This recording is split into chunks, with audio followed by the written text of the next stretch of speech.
Good morning, it's Ben from Rutherfords Real Estate, just giving a report on industrial real estate in the northern suburbs of Melbourne over the past year.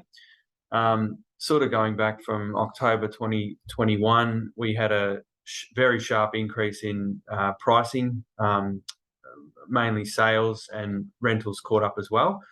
I would say up until around June, July 2022, and in my opinion, things have plateaued off or stagnated a little bit from June, July until October, where we are now, 2022. So probably the sharpest increase in growth in approximately 40 years in industrial real estate. It was just going bananas every month. We were sort of surprised on sales results, and at the moment where things are at, land stock is gaining a little bit more, so we're getting a bit more land stock. It's probably taking a little bit longer to sell.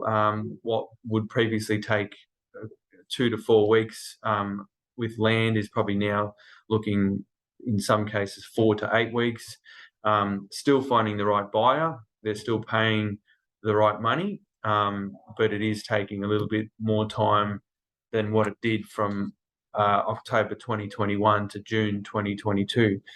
Wanted to talk a little bit about rental rates. We've had very strong rental changes over the last year.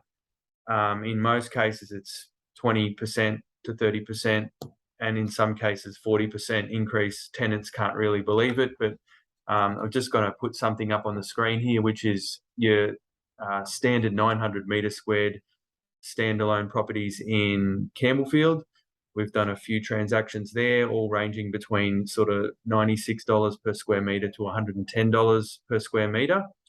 And one example is 29 Humeside Drive, which was leased at $66,000 the previous year, and the rent jumped up to 100 grand. So that's a big shock to some tenants, but if they don't want to renew the lease, they just go back out into the market and find that is the rate, and they'll be paying that. If not at the property they're in the next property, they'll be paying that sort of money. So in terms of, we're still getting good quality tenants. In terms of the land rate to lease, we're all after $30 a square metre. We're not really getting that. In some cases, rare cases, we do, but more realistically, $18 to $25 a square metre for crushed rock yard that's fenced. Services to the property, but the tenant can choose to connect those services or not, and with no building. So you're looking around $18 to $25 sort of a square metre to lease yard. So in terms of the market overall and the economy, we've got Australian Financial Review. An article came out last week that the Australians are the richest people in the world per capita, with a net worth of each adult finishing at $273,000 US. And Lamborghini also, an article in August of 2022, profits soaring with Lamborghini, and 18-month wait list to buy a Lamborghini. So it's really good news for the Australian economy. Industrial real estate staying, in my opinion, no evidence of price decrease, and it doesn't run in correlation with the residential market.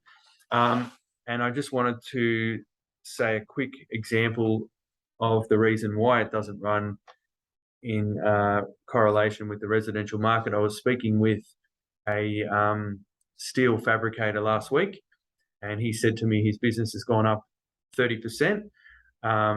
When I asked the reason why, he said people, with the delays with the materials coming 5 to 6 weeks, they're choosing to get him to do the work, which is a 1-week turnaround. He charges more money, but he said they have no choice. So his customers don't have a choice. So it's creating opportunities on a domestic level for our country, for our local manufacturers. The more we have these, inflation situations or time taken for stock to come and materials and equipment to come from overseas, it does have a counteractive measure with industrial real estate. So we're very lucky in that regard.